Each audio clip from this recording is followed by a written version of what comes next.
Olá pessoal, estamos aqui mais uma vez para voltar a conversar com vocês. Dessa vez eu vou falar sobre contos, dois tipos de contos principais que a gente pode classificar, né, os contos de estrutura de efeito e os contos de atmosfera. Né? Os contos de efeito são contos estruturados, né? Eu vou tentar explicar isso em poucas palavras e depois ao final eu vou fazer uma pequena resenha de um conto que se classifica na categoria de contos de efeito. Né? E num outro vídeo eu farei uma resenha de um conto, uma pequena resenha, um resumo de um conto que seja de atmosfera. Né? Essas duas diferenças aconteceram porque no início do século XIX, né, praticamente com os contos e a publicação das histórias, os tales, né, de Edgar Allan Poe, né, se criou basicamente esse conceito de contos estruturados, aqueles contos que têm um início, têm um meio e têm um fim impactante. Né? Então, a gente acostumou a ter, durante um certo tempo, durante todo o século XIX e uma parte do século XX, só existiam contos com essa categoria. Né? Um início muito bem classificado, poucos personagens, no máximo um, dois personagens, alguns personagens assim periféricos, mas de pouca importância, um meio da história e um fim sempre impactante, aquele que impactava o leitor. Né? Isso foi rompido, né, por autores como Chekhov, né, o autor russo Chekhov, que começou a criar, né, contos que não tinham essa estrutura. Né? Às vezes o conto terminava de repente, era baseado em uma atmosfera, vamos assim dizer, de angústia, em um objeto, não especificamente num personagem e nos fatos que ocorriam com o personagem, né? Mas com uma atmosfera, ele criava uma atmosfera, contava uma história em torno dessa atmosfera e de repente o conto terminava, né, sem que se tivesse assim nada impactante no final. Né? Esses são basicamente os dois tipos de conto. O conto estruturado, ou de efeito, e o conto de atmosfera. Né? Eu, quando comecei a escrever contos, uns anos atrás, eu sempre me baseei em fazer contos desse tipo. Era essa a informação que eu tinha, contos de efeito, contos com história estruturada. Né? A partir de um certo tempo eu comecei a ler alguns autores, né, modernos, né, esses contos de atmosfera são mais modernos, início do século XX, e estou me preparando para também escrever contos de atmosfera. Acho que a gente deve escrever nas duas modalidades. Né? Eu acho que é interessante também você tentar criar alguma coisa nesse outro ambiente de contos de atmosfera. Né?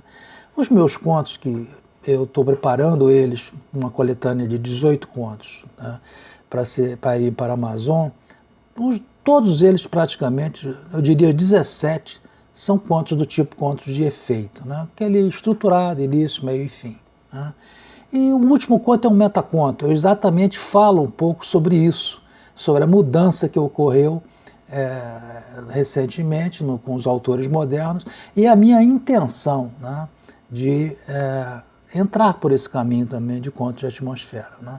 Quem quiser ter a curiosidade de ler alguma coisa do que eu escrevi antes da ida para a Amazon, eles estão gratuitamente na plataforma Wattpad. A descrição, o link na descrição tem o link onde você pode acessar esses contos na plataforma Wattpad, que eu já expliquei aqui num outro vídeo.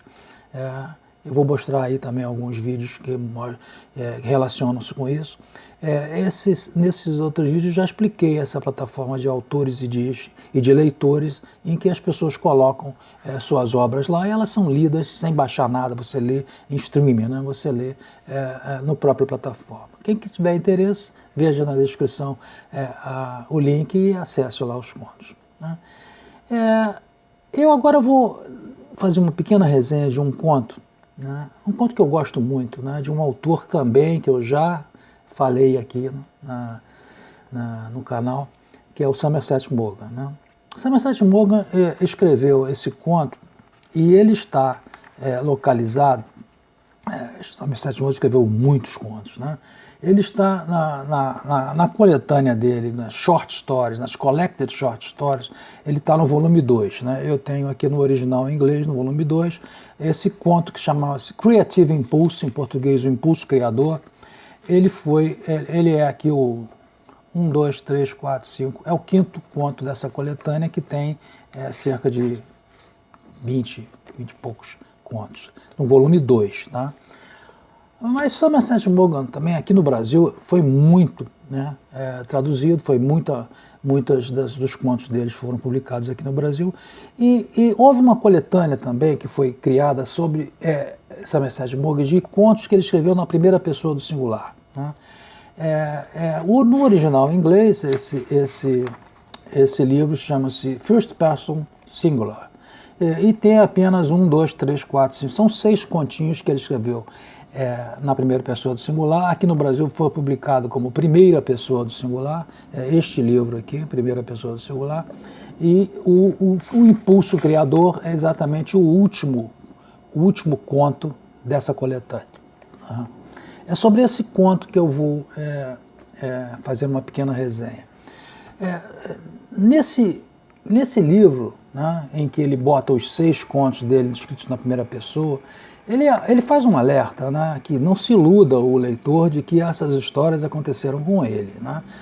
É muito comum, autores sabem disso, mas muitas vezes os leitores pensam que quando o conto está escrito na primeira pessoa, de que aqueles acontecimentos aconteceram com o autor. Pode ter até sido baseado em algum acontecimento, em alguma passagem da vida do autor, mas não necessariamente aquilo aconteceu com o autor. Né? Esse conto, Impulso Criador, Somerset Maugham conta a história de uma autora, né, que ela era excepcional, né, uma prosa muito qualificada, entende? Uma gramática perfeita, e ela escrevia muito e não tinha sucesso, não vendia. O editor dela vivia dizendo de que ela continuava insistindo porque acreditava nela, acreditava na qualidade, né, e que algum dia um livro dela iria estourar, mas ela não conseguia, os livros encalhavam, e eram muito citados como maravilhas, né, da prosa inglesa. Na época, o Somerset Maugham é um autor inglês e essa história se passa em Londres. Né?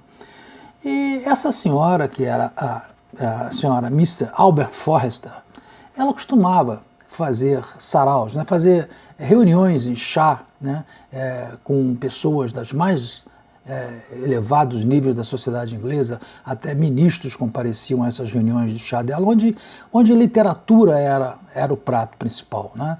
Nesse chá se reuniam na casa dela, né, um confortável apartamento que ela tinha em Londres, onde ela morava com seu marido.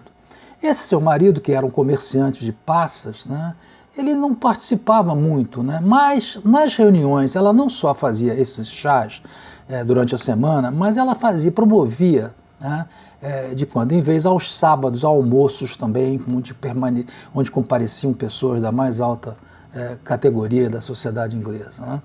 E nesses almoços de sábado, o marido dela estava lá, ela fazia questão que ele participasse, era o Albert, né? E ele estava ali e aparecia, ela conta que ela passava a palavra a ele quando se tratava de falar sobre os charutos que eram distribuídos nas reuniões. Ele era o especialista em charutos, e ele pouco falava, ele estava ali, não era uma pessoa muito sociável, e as pessoas que admiravam tanto aquela senhora tão intelectual não podiam imaginar por que ela estava casada com um cara, uma pessoa daquele nível, né? Uma pessoa enfadonha, uma pessoa que não tinha nenhuma conversa que tivesse no mesmo nível das pessoas que compareciam a esses chás e esses almoços aos sábados. Num desses determinados dias, né, em que estavam todos reunidos, elas estavam conversando, falando sobre literatura, quando houve um barulho muito grande num dos cômodos do apartamento, e ela se incomodou com isso e chamou a criada apareceu e disse que era o baú da nova cozinheira, né? que a cozinheira atual dela, aquela que fazia aqueles almoços maravilhosos, a Mrs. Bullfink, ela teria ido embora, né? E as pessoas se assustaram com aquilo. Poxa, mas a nossa cozinheira que proporciona esses repastos maravilhosos, ela foi embora, você vai ter que tratar de conseguir ela de volta e tal. Mas aí, de repente, entrou a criada, né, com uma outra carta, né, dizendo e ela leu essa carta que foi entregue a ela no meio dos convivas dela. E ela ficou assustada e as pessoas perceberam e ela deu alguém para ler a carta. O que tinha acontecido era uma carta do Albert, o marido dela, dizendo que tinha ido embora com a cozinheira, né? Aquilo causou um constrangimento, uma comoção entre as pessoas, entre os convidados, que disseram, pô, isso é uma coisa que você vai ter que dar um jeito de buscá-lo de volta, porque imagine o ridículo que vai ser, o seu marido fugiu com a cozinheira, você não vai escapar das vozes maledicentes das pessoas, você tem que resolver isso, né? Em que pese ele ser o que a gente sabe que ele é, uma pessoa que não está no seu nível, você tem que dar um jeito de trazer ele de volta, né? Ela, no primeiro momento, houve muita discussão em relação a isso, então você acabou se convencendo, né, de que teria conversar com o marido para trazê-lo de volta e tirar ele dessa loucura, né? E na carta tinha o endereço para onde ele tinha ido, tinha sido feito umas coisas, tinha sido um ato completamente às abertas, né? Então ela se veste e vai em direção a essa residência e acaba encontrando, é um lugar bastante modesto, e lá ela é recebida pela senhora Bullfink, que é a cozinheira, e que introduz ao marido que estava sentado lá no meio da sala, e ela tenta convencer ele a voltar, e ele, no final, acaba dizendo que na verdade ele não ia voltar não, que ela era uma pessoa que estava enfadado com aquele negócio de literatura e que na verdade os livros dela eram muito chatos, né? E que ela devia escrever um romance policial, porque ela tinha uma grande qualidade literária, ele reconhecia isso, mas os romances, as coisas que ela escrevia eram muito chatos, ela devia, e ela se surpreende com isso, diz, não, eu conheço muito literatura policial, eu aprendi com a fulana, né, a cozinheira, que ela lê tudo, eu passei a ler os livros que ela lia também, eu acho que você devia escrever um romance policial, porque essas suas coisas que você escreve, você não vai conseguir nunca vender. E essa conversa veio a partir do momento que ela teria perguntado a ele, como é que eu vou viver agora? Ele falou, não, eu vou vender o meu negócio, já fechei com meus sócios e vai dar umas 1.000 libras por ano e eu dividido entre eu, você e a fulana, são 300 libras para cada um. Aí ela falou, mas como é que eu vou viver com 300 libras, as minhas reuniões, as minhas necessidades? Ele falou, olha, é isso que vai acontecer, você então faça como ele disse, a partir daí é que ele disse, escreva alguma coisa que venda e procure conseguir vender fazendo romances policiais, eu acho que você vai se dar muito melhor. Ela depois de algum tempo sentiu que não teria como fazê-lo voltar e resolveu voltar, foi embora para pegar um ônibus de volta e nessa volta ela ficou conjecturando sobre isso, né? Eu só sei que quando ela chegou no apartamento dela, todas as pessoas lá estavam esperando e dizendo, como é que foi, fulana? Você conseguiu fazer? Ele falou, não, eu saí pensando por aqui, pela rua, e nem cheguei a ir lá, né? No meio, eu saí com a intenção de encontrá-lo, mas no meio do caminho, meus pensamentos, houve um devaneio, e eu cheguei à conclusão que eu vou escrever um romance policial, né? E exatamente foi esse romance policial que ela escreveu, que no início do conto é demonstrado que ela é um sucesso de vendas, né? Que todas as obras anteriores dela, que nunca tinham sido lidas, passaram a ser lidas em função desse romance, que era A Estátua de Áquiles, né? e ela teve um sucesso imenso e não teve mais nenhuma necessidade de se preocupar com o futuro, porque muito dinheiro entrou na conta dela e direitos foram vendidos para obras, para teatro e para cinema, e ela se deu muito bem. Foi assim com essa narrativa que o conto começa, mostrando como ela estava abastada em função de um romance policial, e depois conta a história de como é que tudo isso aconteceu. Então, esse é um conto que tem aquela estrutura, um início, um meio e um fim impactante. Quer dizer, a cozinheira foge com o marido dela e ela, de repente, se vê numa situação que acaba escrevendo algo que ela nunca tinha escrito e tem um sucesso estrondoso, né? Então, era isso que eu queria. Eu não quis. Enfim, lógico que para fazer uma pequena resenha, estou dando um spoiler do conto, mas o conto é tão bem escrito, né? E são 32 páginas no formato A4, no formato desse, 32 páginas, muito bem escrito, tem muito mais coisa do que eu fiz aqui nessa resenha. Então, apesar, me desculpem o spoiler, de vocês saberem de uma coisa que acontece não no fim, mas no meio, né? Que é a fuga dela, do marido com a cozinheira dela, mas vale a pena assim mesmo com esse meu spoiler, vale a pena vocês se lerem esse conto de Somerset Maugham, né? Numa próxima oportunidade, eu vou procurar mostrar o exemplo de um conto de atmosfera, né?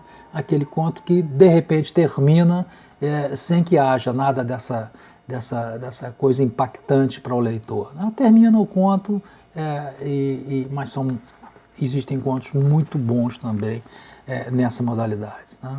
Foge um pouco a estrutura que a gente estava acostumado, e muitos, como eu, estavam acostumados. Outros já entraram, né, na seara de contos já a partir desses contos modernos, mas eu, como entrei nos contos com a forma estruturada, tive que fazer essa transição para aprender a ler esse tipo de conto também, né? Então era isso, espero que tenham gostado. Se gostarem, deem uma curtida aí e até a próxima.